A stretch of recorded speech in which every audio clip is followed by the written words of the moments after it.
에베소서 5장 25절로 33절 좀 긴데 이 말씀이 잘 연결이 되고 이 말씀 속에 새겨져 있는 하나님의 뜻이 우리 가운데 풀어졌으면 좋겠습니다.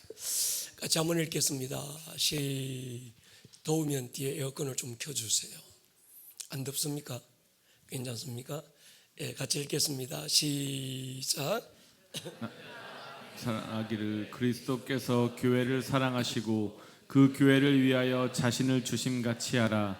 이는 곧 물로 씻어 말씀으로 깨끗하게 하사 거룩하게 하시고 자기 앞에 영광스러운 교회로 세우사 티나 주름 잡힌 것이나 이런 것들이 없이 거룩하고 흠이 없게 하려 하심이라. 이와 같이 남편들도 자기 아내 사랑하기를 자기 자신과 같이 할지니 자기 아내를 사랑하는 자는 자기를 사랑하는 것이라. 누구든지 언제나 자기 육체를 미워하지 않고 오직 양육하여 보호하기를 그리스도께서 교회에게 함과 같이 하나니 우리는 그 몸의 지체임이라. 그러므로 사람이 부모를 떠나 그의 아내와 합하여 그 둘이 한 육체가 될지니 이 비밀이 크도다. 나는 그리스도와 교회에 대하여 말하노라. 그러나 너희도 각각 자기의 아내 사랑하기를 자신같이 하고 아내도 자기 남편을 존경하라. 아멘. 그렇게 하십니까?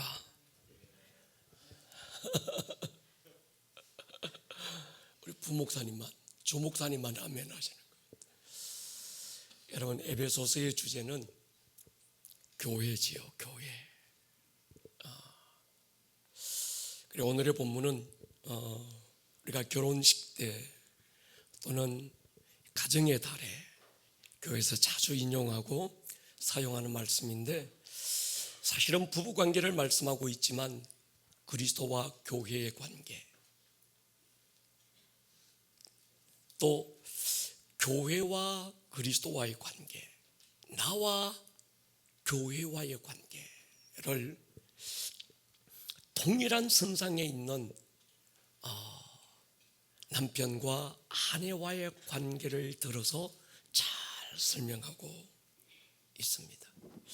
보통 우리가 신혼부부가 이제 결혼식장에 들었을 때 언약적인 서약을 하지요. 주례가 신랑에게 먼저 묻습니다. 금은머리가 팥불이 되도록 사랑할 거냐? 아내에게 또 묻지요. 이건 언약적 서약을 말합니다. 그 언약의 서약이 있고 나면 주례가 선포하지요. 오늘부터 이 두 사람은 부부가 되었습니다. 하나님이 짝지어 주신 것을 사람이 나누지 못할 것입니다.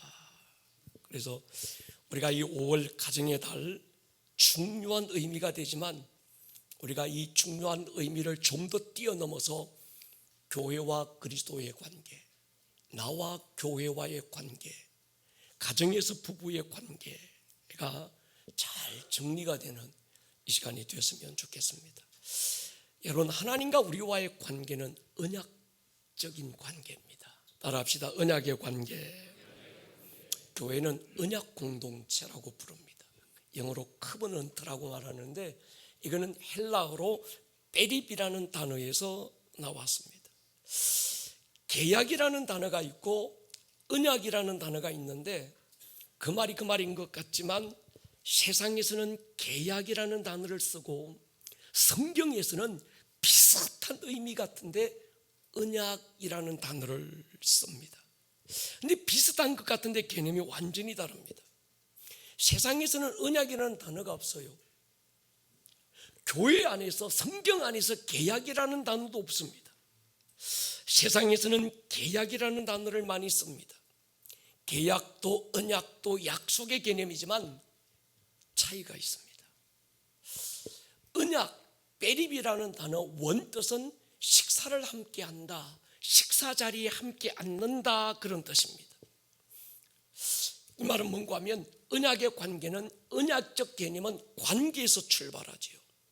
여러분, 계약은 나 자신의 이익을 전제로 합니다. 언약은 아름다운 관계를 위하여 전제가 되는 거죠. 세상의 계약은 나를 성공시키는 거예요. 우리가 무슨 계약을 한다, 뭐 한다. 그래서 사업상 어떤 계약을 할 때 가장 일차적인 건 뭐니 해도 money입니다. 나의 이익, 나의 성공, 나의 유익을 위해서 전제로 하고 계약을 맺는 거지요. 계약을 맺어놓고도 내 성공이 없고 내게 유익이 없고 오히려 손해가 날 것 같으면 계약을 파기합니다. 계약은 주체가 나예요. 모든 방향이 나 자신의 유익입니다. 나의 이익을 위해서 상대가 필요한 거예요. 그런데 언약은 반대입니다. 언약은 상대의 이익과 상대의 성공을 위해서 나를 희생하고 나를 양보하고 그를 섬기는 것이 목적입니다. 계약은 나의 이익이지만 언약은 상대의 이익과 유익과 상대의 성공과 상대의 기쁨과 상대의 행복을 위해서 나를 내어주고 나를 희생하고 내가 양보하고 내가 낮아지고 내가 더 작아져서 상대를 더 유익하게 만드는 거예요. 그래서 세상에는 손해보는 계약이 없습니다. 그러나 언약은 손해를 전제로 하고 시작하는 거예요. 계약에는 여러 가지 조건이 있습니다. 그래서 집을 하나 계약하더라도 그 밑에 1, 2, 3, 4 특약까지 집어넣어서 철저하게 내가 손해보지 않기 위해서 모든 장치를 계약서에 다 씁니다. 그래서 어떤 법적인 다툼에 가면 계약서에 뭐라고 계약이 되어 있느냐가 기준이 되는 거죠. 계약은 상업적인 용어지만 언약은 관계적 용어입니다. 하나님이 우리와 맺으시는 모든 약속은 계약일까요? 언약일까요? 잘 모르겠습니까? 다시 한번, 계약일까요? 언약일까요? 하나님의 말씀은 계약일까요? 언약일까요? 언약이지. 하나님은 우리와 관계를 맺기 위해서 약속해 오실 때 하나님의 모든 약속은 언약이 됩니다. 하나님이 우리에게 뭔가 얻어내기 위해서 하나님 개인의 성공과 하나님의 개인의 욕심과 하나님 개인의 유익을 위해서 우리를 이용하는 것이 아니라 우리의 이익과 우리의 유익과 우리의 행복을 위해서 하나님이 자신을 희생하신 거예요. 그래서 십자가는 하나님의 언약의 상징이에요. 내 피를 받아 마셔라. 이는 너희를 위하여 흘리는 바 나의 피 곧 뭐죠? 언약의 피다. 하나님이 우리와 어떤 약속을 하실 때 하나님은 우리의 성공이 그분의 목적이에요. 우리가 잘 되는 게 그분의 목적입니다. 우리가 행복한 게 그분의 목적이에요. 성경은 구약과 신약으로 되어 있는 하나님의 약속을 말하는데 신약과 구약 어디에도 계약적인 관계가 없습니다. 전부 언약의 관계죠. 여러분, 하나님의 언약을 계약으로 오해하지 않기를 주님의 이름으로 축원합니다. 언약에서 파생된 단어가 은총이라는 단어예요. 은총. 헤세드라는 단어가 베립이라는 단어와 관계가 있는 거예요. 가장 대표적으로 나와 있는 한 예가 사무엘하 9장에 보면 언약, 은총, 베립 아니면 이 헤세드라고 하는 단어를 잘 이해할 수 있는 한 사건이 나옵니다. 다윗이 왕이 돼요.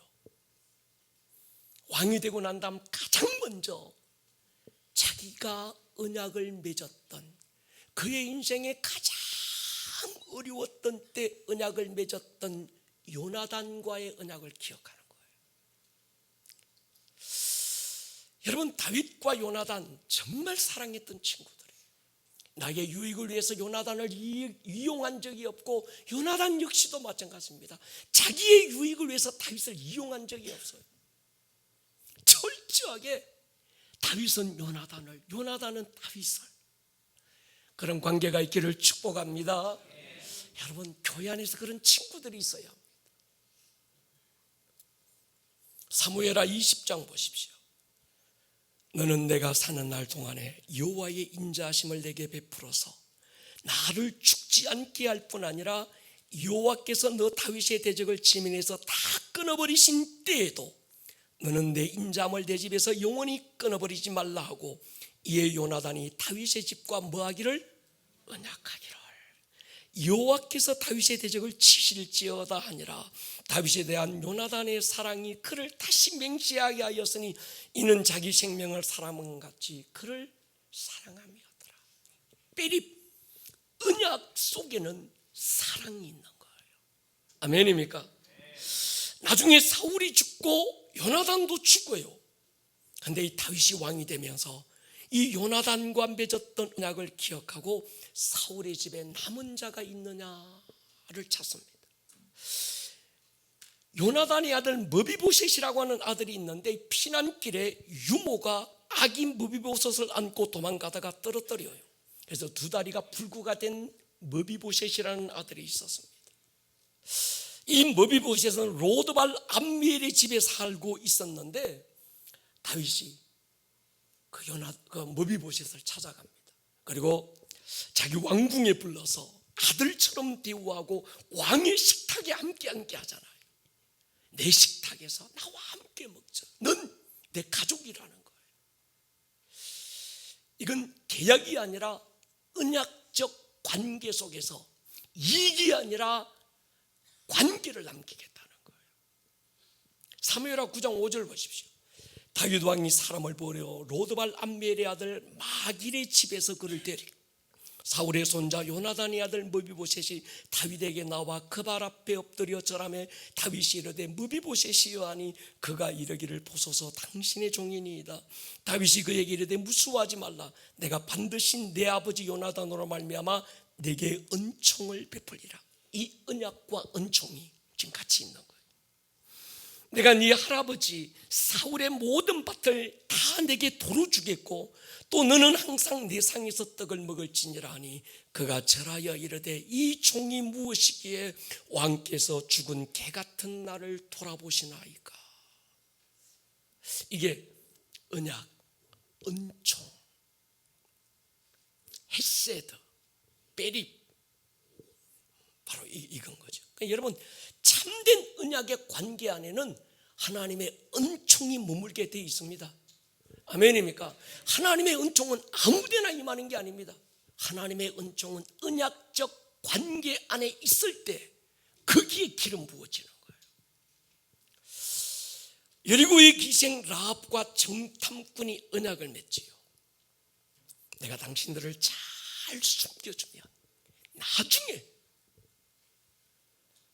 하나님께서 이 성을 당신들에게 줄 때 나와 내 가족을 기억해 주십시오. 그래서 두 명의 정탐꾼과 기생 라합이 언약을 맺습니다. 그리고 요수아와 그 백성들이 군대들이 여리고성을 막 밀고 들어올 때 빨간 천을 매달잖아요.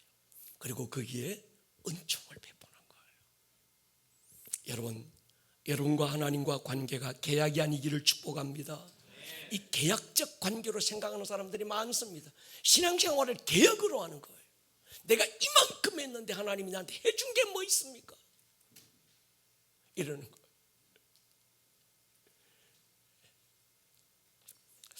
여러분, 교회론을 말하고 있는 에베소서에서 이 세 가지 언약적 관계가 소개됩니다.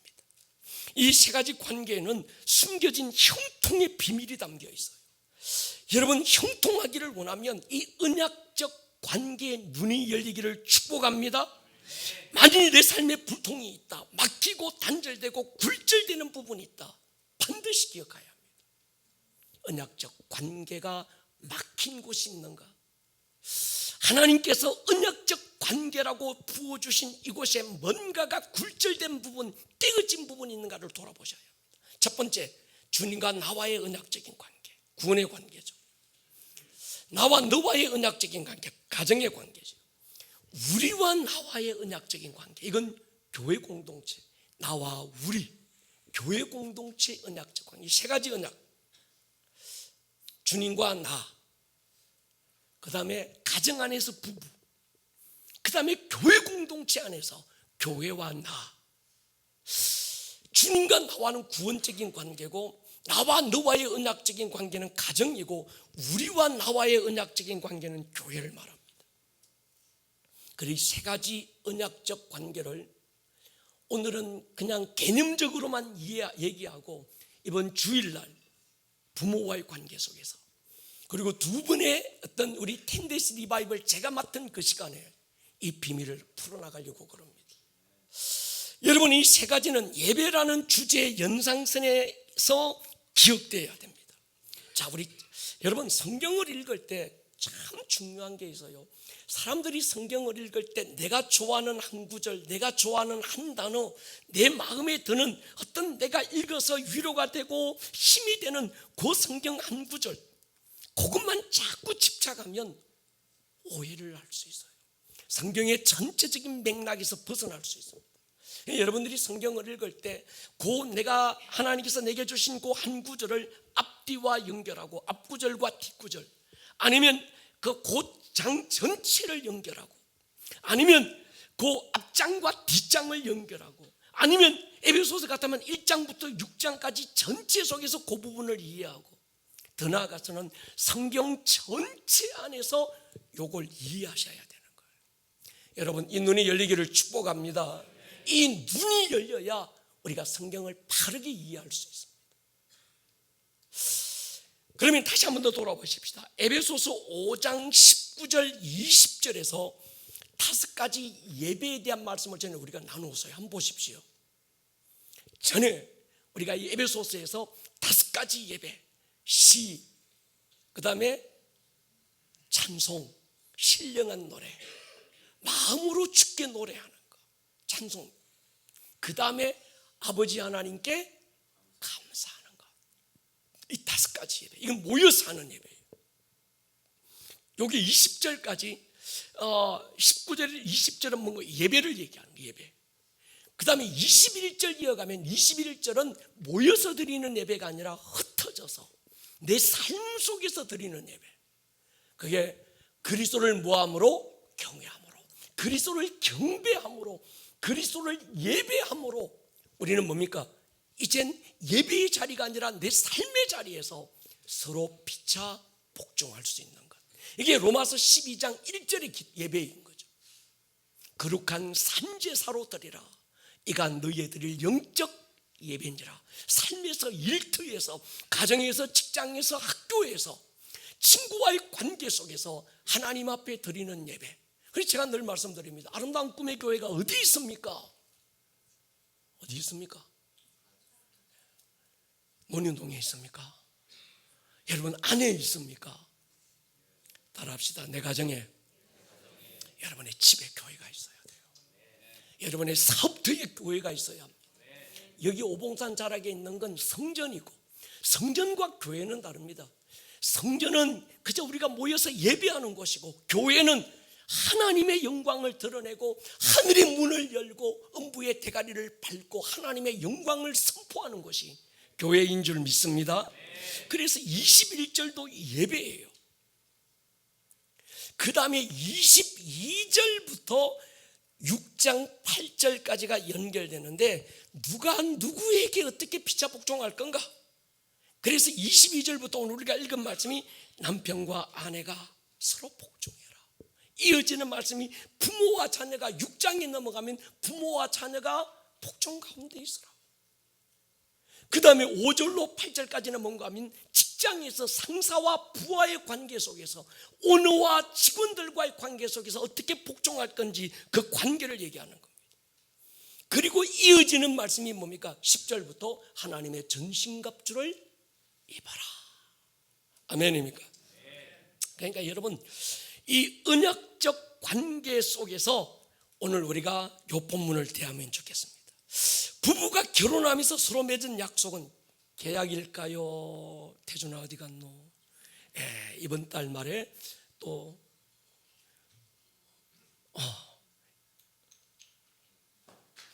이나야 미안하다.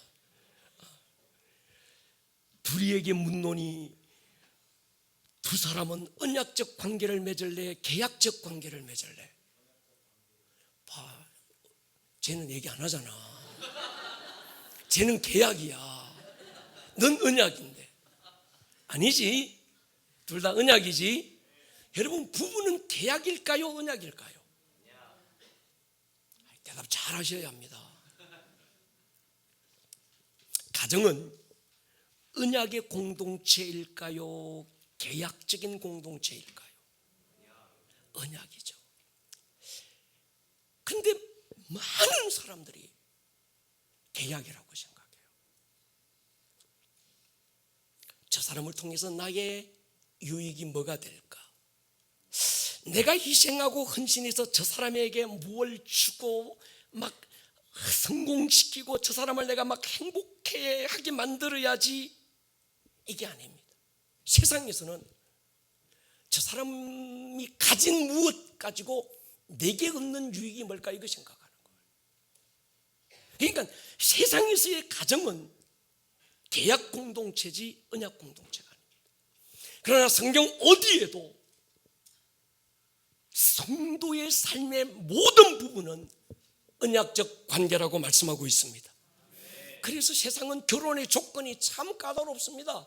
키는 몇 센치 이상 돼야 되고 몇 미터 이상 돼야 되고 막 쭉쭉 빵빵 해야 되고 막 스펙은 어떻게 돼야 되고 가정의 배경은 어떻게 돼야 되고 외모는 어떻게 돼야 되고 학벌은 어떻게 해야 되고, 너무 조건이 까다롭습니다. 왜 조건을 내거는가 하면 그게 내게 유익이라는 거예요. 만약 그 조건에 차지 않으면 안 돌아보는 거죠. 결혼을 언약적 관계로 접근하는 게 아니라 계약의 관계로 접근하는 거예요. 그래서 요즘은 젊은 사람들은요, 통장을 따로 만들더만요. 남편의 통장, 아내의 통장. 이혼을 전제로 하는 거예요. 이혼할 때 막 이거 골치 아프게 막 우리가 이거 하지 말고 그냥 처음부터 우리는 재산을 따로 만들자. 계약인 거죠, 계약. 여러분, 성경이 말하는 부부관계, 가정은 언약적인 관계입니다. 왜 결혼하는가? 내가 가진 것을 통해서 저 사람을 행복하게 해줘야지. 내게 있는 것을 통해서 저 사람을 내가 어떻게 성공시켜 줄 것인가? 내가 가진 힘으로 저 사람을 어떻게 더 기쁘게 해줄 것인가? 이게 결혼이죠. 내 유익이 아니라 상대의 유익을 먼저 생각하는 것이 언약입니다. 축복하옵나니 여러분의 가정이 언약적 공동체가 되기를 축복합니다. 주님이 우리를 위하여 자기의 살과 피를 쏟고 찢어서 자기의 전부를 주신 것처럼, 교회가 자신의 전부를 들여서 주님께 헌신하는 것처럼 부부는 그렇게 서로 자신을 주기 위해서 존재하는 거예요. 아멘입니까? 그것이 부부관계고 부모와 자식과의 관계고 교회와 성도들의 관계고, 한마디로는 이것이 언약의 관계라고 얘기하는 거예요.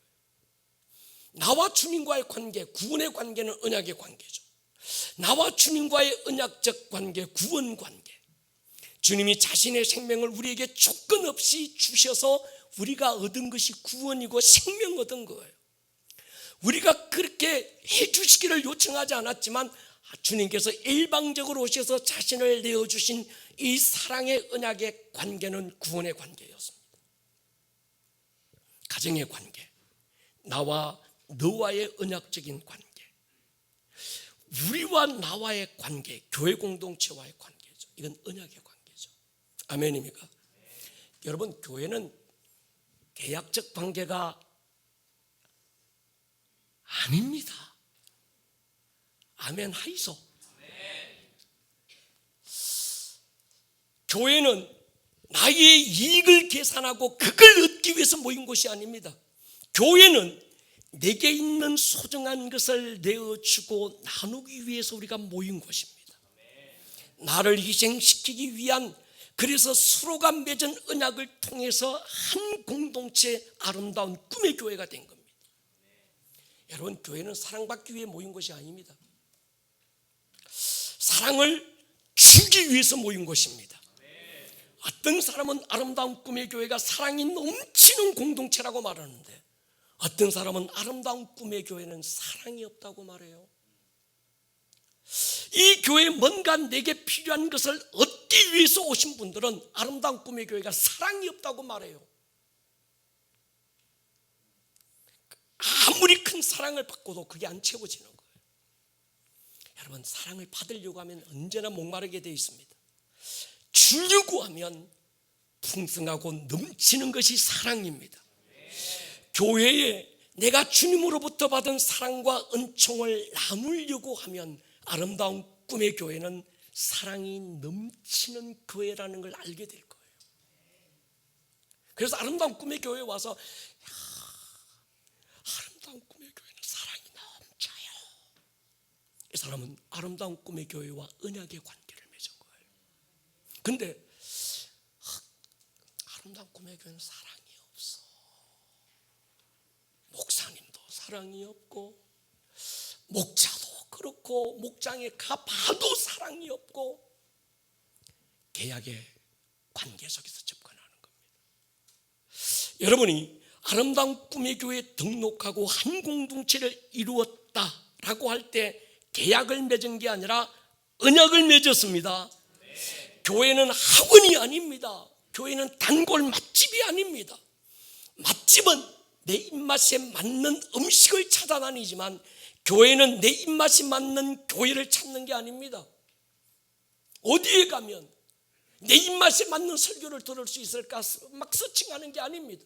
유튜브 찾아서 이 교회 저 교회 막 자기의 어떤 갈급함, 자기 내면의 것들을 채우려고 막, 여러분, 그 사람은 끝없이 목마릅니다. 어떤 유튜브를 들어보십시오. 안 채워질 거예요.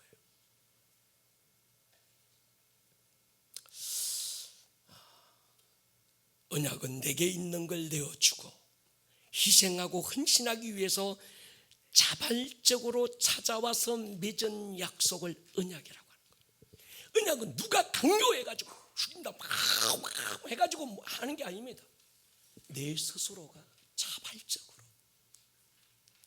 희생을 자발하고 정말 내 헌신을 자발하고, 누가 뭐 해서가 아니라 주어서가 아니고 인정받아서가 아니고 누구도 인정해 주지 않지만 내 스스로가 교회에 와서 이 교회 공동체와 언약을 맺는 거예요. 주님과 여러분이 언약 공동체에 있음을 믿습니까? 주님이 여러분들에게 막, 여러분이 하나님 나와 언약을 맺어 주이소, 막 생명 주시고 아들 보내주시고 막 그 십자가에서 찢어주시고 피 흘려주시고, 여러분이 막 요청하고 막 애쓰고 막 해가지고 주님이 아들을 보내주신 게 아닙니다. 우리가 하나님에 대한 지식이 없을 때, 하나님에 대해서 아무런 의지도 없을 때, 아직 죄인 되었을 때 하나님이 우리를 사랑하사 아들을 주시고 언약을 맺었습니다. 여러분, 그렇습니다. 그것처럼 가정은 언약 공동체입니다. 개인의 유익을 위해서 그 사람의 배경을 이용하기 위해 결혼한 게 아닙니다. 남편은 자기의 것을 아내에게, 아내는 자기의 것을 내어주고 희생하고 헌신하기 위해서 결혼한 거예요. 여러분, 교회가 그렇습니다. 교회가 여러분에게 무엇 해주기를 기대하면 계약이 됩니다. 아무리 아름다운 꿈의 교회 모든 당회원들이 그래 주자 해도 여러분은 절대로 안 채워질 겁니다. 여러분이 교회의 일원이 되고 아름다운 꿈의 교회 공동체 안에 등록해서 일원이 됐다고 하는 건 당신이 하나님으로 받은 은총을 이 공동체 안에 내어주고 헌신하기 위해서 우리와 나와 언약적 관계를 맺은 곳이 교회입니다. 오늘날 교회론이 없어요. 가정 안에도 언약적인 어떤 가정론이 없습니다. 다 계약입니다. 여러분, 교회는 시시한 공동체가 아닙니다. 입맛 맞는데 골라다니는 맛집도 아닙니다. 여기저기 뭐 어떤 할인해준다 찾아다니는 쇼핑몰도 아닙니다. 교회가 내게 해주는 게 뭐가 있어? 몰라서 그런 말 합니다. 교회는 당신에게 뭘 해주는 곳이 아닙니다. 당신이 받은 은총을 내어주고 나누기 위해 존재하는 것이 교회입니다. 나누면서 곱하기가 되는 비밀, 빼면서 더하기가 되는 신비를 경험하는 것이 교회입니다. 그것이 사랑의 신비입니다. 사랑은 나누면서 곱하기가 되고 뺄셈하면서 더하기가 되는 걸 경험하는 거예요. 더해서 곱하기가 안 되고 곱해서 더하기가 안 되는 거예요. 한 아이가 주님께 내어드린 오병이어 뺄셈을 통해서 5,000명이 먹고 12광저리가 채워지는 곱셈의 비밀을 경험한 것이 벳세다 들판에 모인 벳세다 공동체의 비밀이었습니다. 한 여인이 주의 발에 쏟아부은 향유 뺄셈을 통해서 자기 집안의 임재로 가득 채워지는 비밀이 사랑의 신비였습니다. 주님과 나와의 관계가 언약적 관계고 가정이 언약적인 관계고 우리와 나, 교회와 나의 관계가 언약의 관계임을 잊어버리지 않을 수 있기를 축복합니다. 그래서 교회는 또 하나의 영적 가정 공동체죠. 여러분은 이 교회와 결혼한 거예요. 맛집 찾아온 게 아닙니다. 특히나 안수 집사님, 권사님, 장로님들 그리고 목사 가운데서도 위임 목사, 이 사람들은 교회와 결혼한 거예요. 우리 권사님들, 안수 집사님들, 장로님들 대답해 보십시다. 우리 교회와 결혼하셨습니까? 아이고야 목사님, 내가 그렇게 그게 그런 관계인 줄 내가 모르고 임직했어요. 지금이라도 좀 물러주이소. 물러줄 수 있습니다. 오늘까지, 오늘 밤 12시까지 내게 딱 단톡 보내서 톡을 보내서 목사님 나 장로 임직했는데 권사 안수 집사 임직했는데 나 이런 관계인 줄 모르고 내가 임직해서요 물러주이소. 그럼 내가 딱 물러줄 거예요. 오늘 넘어가면 안 됩니다. 목사는 아름다운 꿈의 교회와 뭐 했을까요? 결혼했어요. 아멘입니까? 나는 어떤 다른 유익이 있더라도 이 교회와 생명을 같이 하고, 여러분들도 마찬가지입니다. 담임 목사가 좀 부족한 게 있더라도 서로가 서로를 책임지겠다는 결혼의 관계 속에서 목사와 성도들은 함께 언약을 맺은 거예요. 이걸 알면요 목회자들이요 그냥 그러지 않습니다. 여러분, 그래서 장로님들, 안수집사님들, 권사님들은 도망가고 싶어도 오늘 밤 이후로는 도망 못 간다. 스스로 언약의 관계를 파기하고 하나님 앞에 와서 언약의 관계 파기장 서약 쓰고. 그러니까 오늘 교회론이 없는 거예요. 직분론이 없는 거예요. 너무 얕은 거예요. 왜 자기가 권사가 됐는지 몰라. 권사가 뭐하는 직분인지도 몰라. 장로가 뭐하는 직분인지도 몰라. 여러분, 우리 그 부교육자도 오늘 제가 그런 얘기해서, 부교육자 너희들은 정말 당신들이 맡겨주신 그 양들, 그 부서와 언약의 관계를 맺은 것이다. 결혼한 거다. 아멘입니까? 이걸 모르니까요 자기에게 조금 서운하고 섭섭하고 삐지고 이렇게 되는 거예요.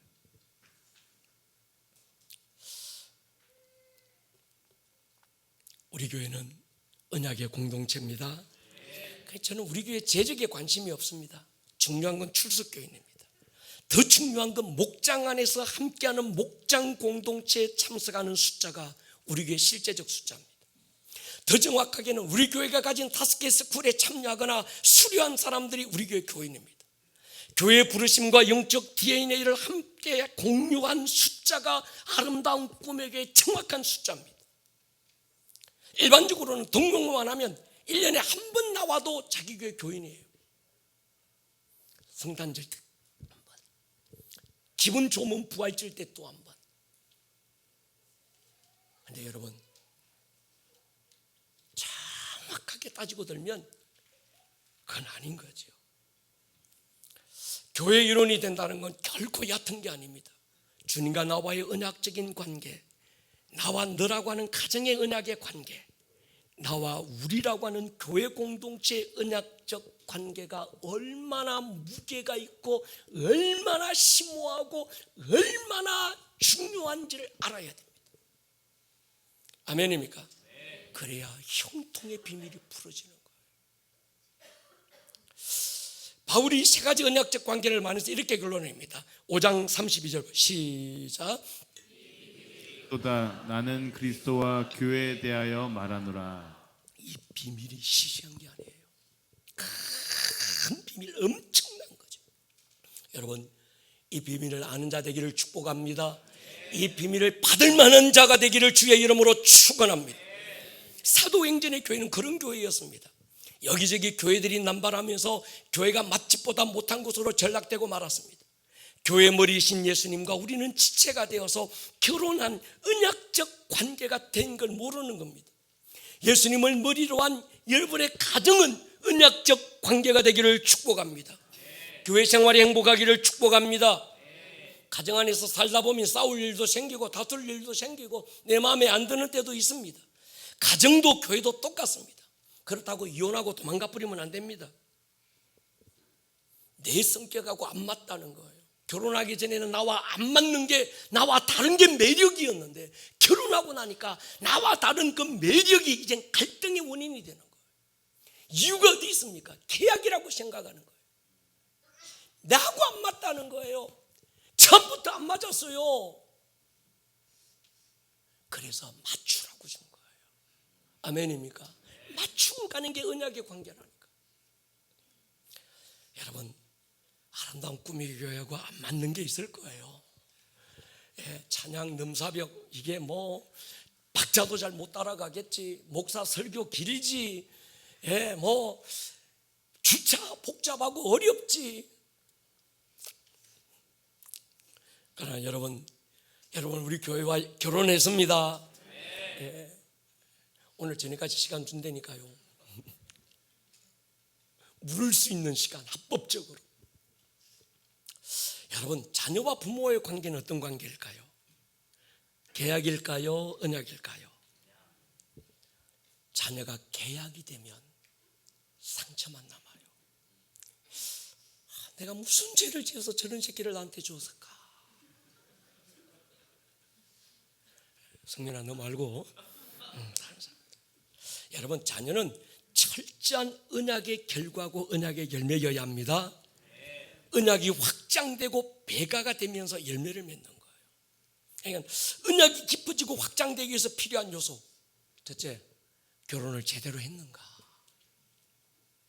우리 청년들, 기도하고 하나님의 인도 속에 만난 배우자인가? 하나님의 허락이 있었는가?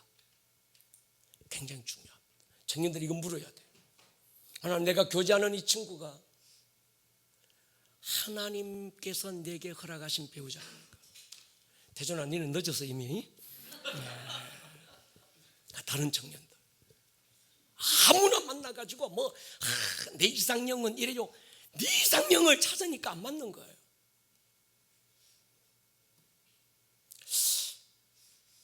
여러분은 아름다운 꿈의 교회와 제대로 결혼했는가 돌아보셔야 돼요. 여러분 보십시오. 하나님, 내가요 이 레아가 라헬인 줄로 내가 착각해가지고 잘못 결혼했어요. 앞이 캄캄하고 어두워서 누가 누군지 모르고 합방을 했는데 아침에 일어나 보니까 엄한 여자가 옆에 누워 있었다는 거예요. 여러분 생각을 해보십시오. 야곱이 아무리 바보여도 첫날 밤 합방해놓고 이게 라헬인지 레아인지 몰랐을까요? 알았을까 몰랐을까? 빨리 대답해 보세요. 아무거나. 알았을까요 몰랐을까요? 여러분 보십시오. 그 정도로 야곱이 바보가 아닙니다. 야곱 얼마나 눈치 빤하고 약은 사람인지 아십니까? 아버지 속이고 사기꾼 라반을 상대하는 것 한번 보십시오. 야곱은 라헬이 아니라 레아라는 걸 알았고 라반의 생각이 뭔지를, 라반의 수를 다 읽었습니다. 지금 이 밤에 라헬을 집어넣어주지 않고 언니 레아를 집어넣어준 이유, 그러니까 여러분, 라반은 자기 딸을 계약관계로 생각하는, 자기의 유익을 위해서 지금 두 딸을 이용해 먹는 거예요.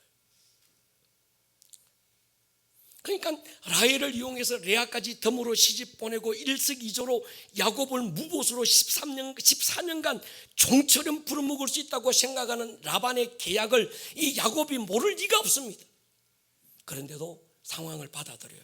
왜요? 여기서 거역하면 라헬도 잃어버리고 자기는 이 집에서 쫓겨내야 되는 상황인지 아는 겁니다. 나쁜 건 이 라반이 나쁜 놈이죠. 자기 딸을 볼모로 잡아서 철저하게 이용해 먹는.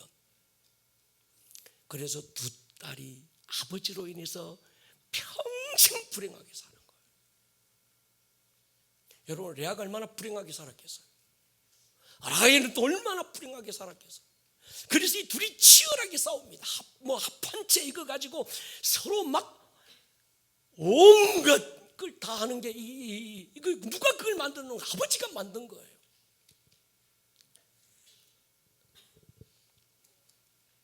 여러분 보십시오. 레아가 자기 남편이 같이 살고 있는데 남편이 자기에게서 마음이 없다는 걸 왜 모르겠어요? 여러분, 우리 교회와의 관계가 행복한 언약의 관계가 되기를 축복합니다. 누가 사기치고 부려먹으려고 맺은 관계라면 얼마나 불행할까요? 아름다운 꿈의 교회 누가 협박해가지고 이 교회 안 오면 넌 다리 부러져요, 그래가지고 교회 나오는 거 아니잖아요. 아멘입니까? 언약적 관계 속에서 여러분이 자발적으로 제대로 결혼해야 합니다. 여러분 청년들이요, 결혼을 이미 한 사람은 이제 물을 수도 없고 어쩔 수도 없는데 우리 청년들은, 우리 아이들은 결혼 제대로 알고 제대로 하기를 축복합니다. 감정이 아니고 퍼포먼스가 아닙니다. 외모나 스펙이 중요한 게 아닙니다. 결혼이 무언지, 좋은 아빠가 어떤 사람인지, 좋은 아내는 어떤 사람인지 알고 결혼하는 거예요. 성경적 교회론, 결혼, 성경적 어떤 가정론, 이걸 알고 해야 되는 거예요. 본문에서 지금 이걸 가르치는 겁니다. 충분히 행복한 언약 관계에 들어가기 위해서 준비되어야 되는 남편과 아내의 역할, 이런 거야 질서와 권위의 문제죠. 가정과 교회 언약 공동체가 제대로 된 행복과 확장이 이루어지고 열매가 맺기 위해서는 권위와 질서, 이 두 가지 문제가 해결돼야 됩니다. 그래야 그 가정 안에 열매가 맺어요. 그래야 그 가정 안에 축복의 열매가 맺습니다. 열매가 맺어 있다 하다가 안 맺고, 맺기는 맺었는데 기한 전에 떨어져 버린 어떤 이 무화과 나무처럼 뭔가 좀 될 것 같은데 열매가 떨어져 버려. 여러분, 이 비밀을 아셔야 합니다. 이번 주일까지. 할렐루야. 결혼이나 교회는 하나님이 정하신 권위와 질서 안에서 나를 맡기는 거예요. 권위와 질서를 인정하고 함께하기로 결정하는 겁니다. 하나님이 세우신 권위를 인정하고 권위 안에 들어가는 것이고, 사랑과 섬김이라고 하는 질서 안으로 내가 들어가는 거예요. 그게 가정입니다. 가정의 신비, 아름다운 꿈의 교회와 공동체 안으로 들어온다고 하는 건 아름다운 꿈의 교회가 가진 비전과 부르심과 권위의 질서를 인정하고 권위의 질서 안에 내가 함께하기로 내가 결정하고 들어가는 거예요. 이젠 내가 아니라 예수님을 머리로 한 지체가 되고, 이젠 내가 아니라 우리가 되기로 스스로 결정하고 한 멤버가 되는 겁니다. 아멘입니까? 머리 대신 예수님이 세우고 정하신 크고 작은 권위의 질서를 인정하는 거예요. 하나님이 세우신 크고 작은 권위에 있는 분들은, 담임 목사를 비롯해서 교육자, 목자, 장로님들, 권사님들은 권위 안에 있는 성도들을 위해서 주님이 그러하셨던 것처럼 자신의 목숨을 주어서 지키고 돌보고 사랑하기로 결정하는 거예요. 아멘입니까? 우리 부교육자들은 그냥 부육자들이 아닙니다. 한 부서의 사역자가 아닙니다. 그 아이들에게 주님이 자신의 생명을 내어주기로 결정한 것처럼 하나님께서 내게 맡겨주신 이 아이 한 사람 한 사람에게 내 생명을 내어주기로 내 스스로가 결정하고 거기에 부서의 사역자가 된 거예요. 아멘 하십시다. 목자가 되었다는 건 맡겨진 목원들이 내 마음에 들든지 안 들든지 그 목원들에게 주께서 생명을 내어주신 것처럼 그 목원들에게 나의 전부를 주겠다는 마음으로 목자가 된 거예요. 목자 한 사람도 없구나. 아멘입니까? 그냥 목자 된 거 아닙니다, 여러분. 여러분들은 그 목자의 권위의 질서 안에서 이걸 받아들여야 돼요. 우리 목자가 저 목자보다도 조금 덜 부지런한 것 같고, 기도발도 덜한 것 같고, 성경도 나보다 못한 것 같고, 신앙의 연륜도 나보다 부족하고, 인격적으로 뭔가 부족한 것 같아도 하나님이 세우신 권위의 질서 안에 내가 들어가는 거예요.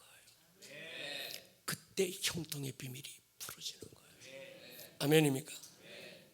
여러분, 아내는 남편의 권위를 인정하고 그 질서 안에서 순종하며 섬기겠다는 마음으로 언약적 공동체가 되었습니다. 남편은 그리스도께서 교회에게 자신을 주심같이 자신의 전부를 주어서 아내를 사랑하고 지키고 섬기기로 결정하고 남편이 된 거예요.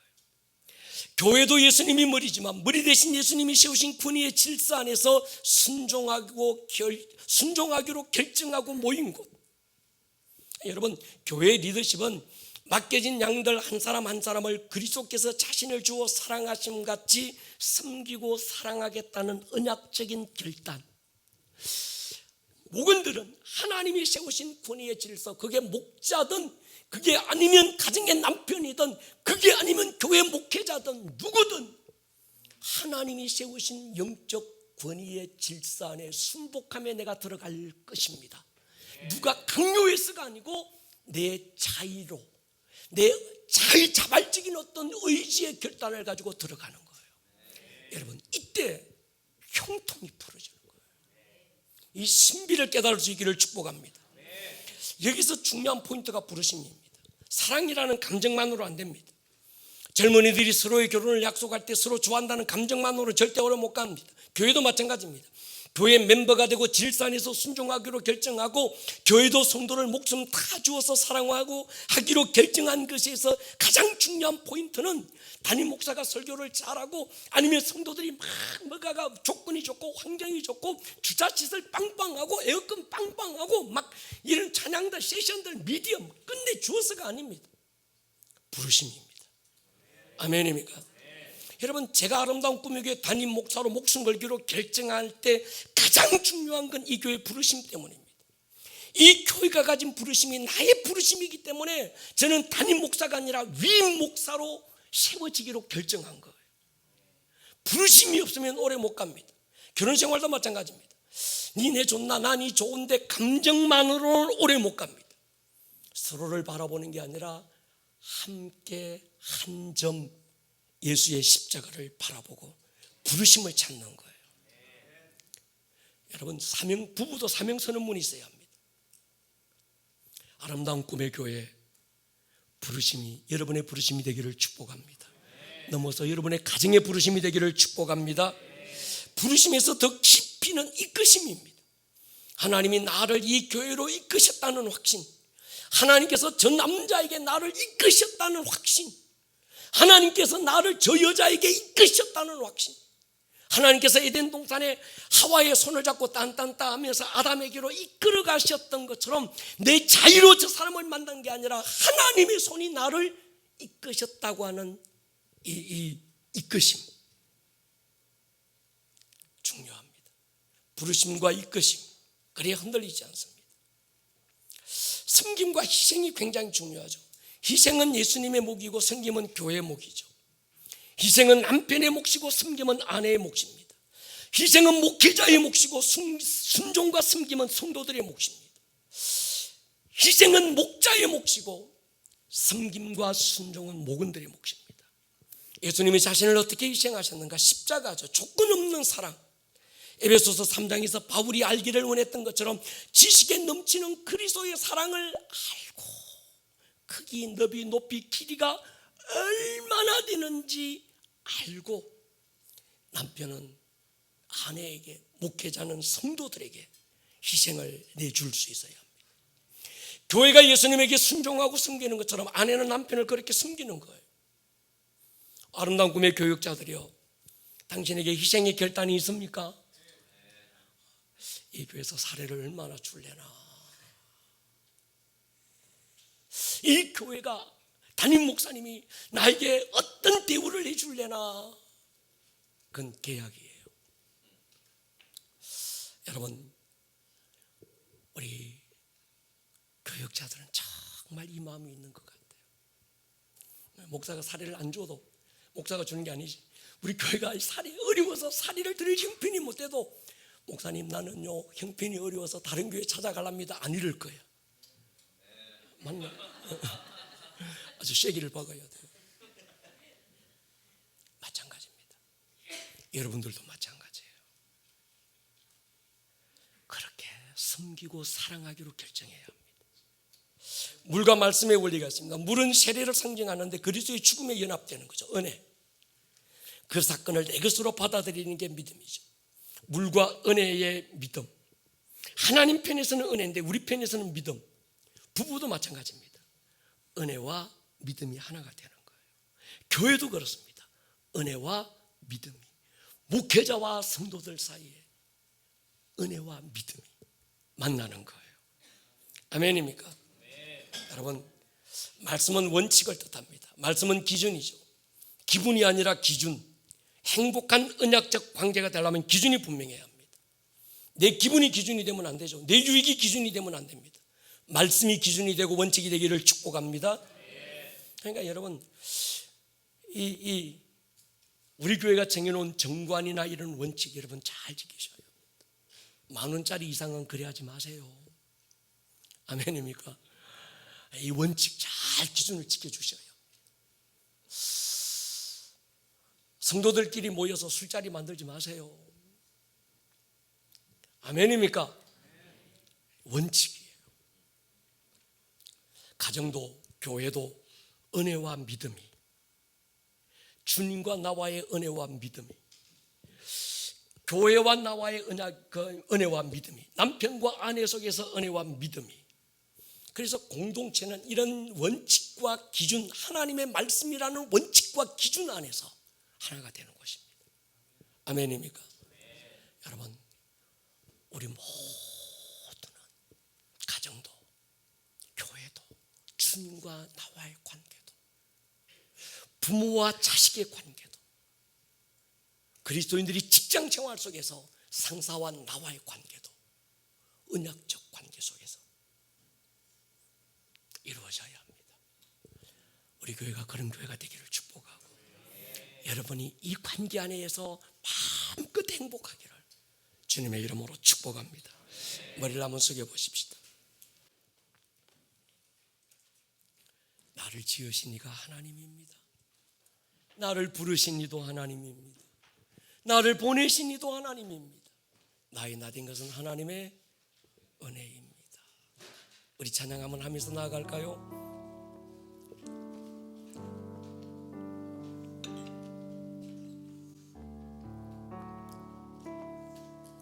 나를 지으신 이가 하나님, 나를 부르신 이가 하나님, 나를 보내신 이도 하나님,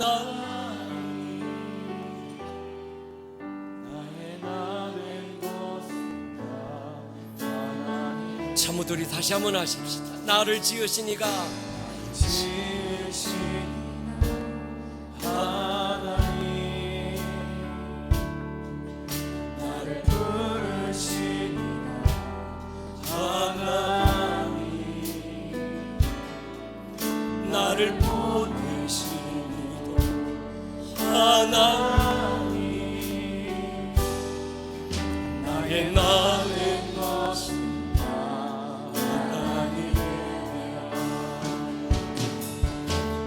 달려갈 길 나가도 은혜의식이 있어야 합니다. 빚진 자의식이 있어야 돼요. 그래야 섬길 수 있습니다. 그래야 순종할 수 있습니다. 나의 나 된 자리 소리 한번 일어서겠습니다. 두 손 들고 한번 선포할까요? 한량 없는 은혜 갚을 길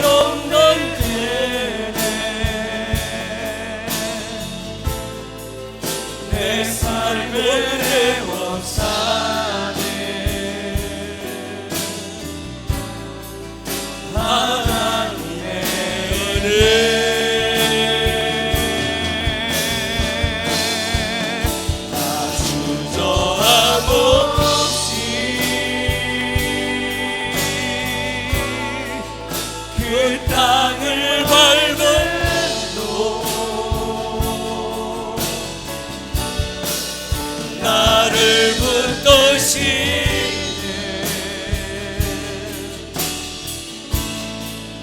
하나님의 한량없는 은혜, 한량없는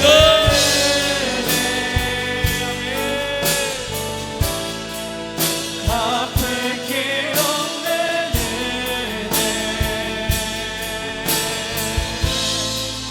내 삶을 원하네. 하나님의 은혜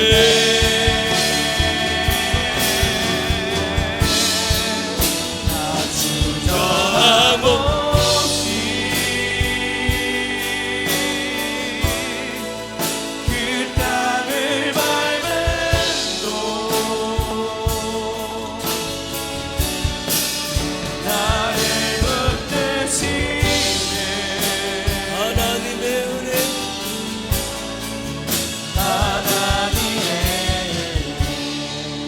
한번 기도할 것입니다.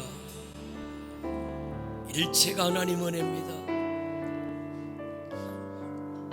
가정도 하나님의 은혜고, 저 사람을 만난 것도 하나님 은혜고, 그 자녀를 만난 것도 하나님의 은혜고, 아름다운 꿈의 교회를 만난 것도 주님의 은혜고, 이 목사와 우리 교육자들을 만난 것도 주님의 은혜고, 정말 기둥 같은 우리 장로님들, 정금 같은 우리 권사님, 보석 같은 우리 집사님들, 이들을 만난 것, 그 목자 만나고 그 목은 만난 게 하나님 은혜입니다.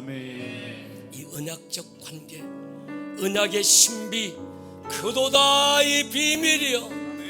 주여, 이 비밀이 가정 안에서 부러지고 교회 안에서 부러지고 주님과 나와의 관계에서 부러져 열매되기를 기도합니다. 주여 한번 부르고 기도합니다. 주여. 오늘 들었던 이 말씀이 듣는 말씀에서 끝나지 않고 여러분들의 삶에 살아내는 말씀으로 생명력 있는 말씀이 될 수 있기를 주님의 이름으로 다시 한번 축복합니다. 온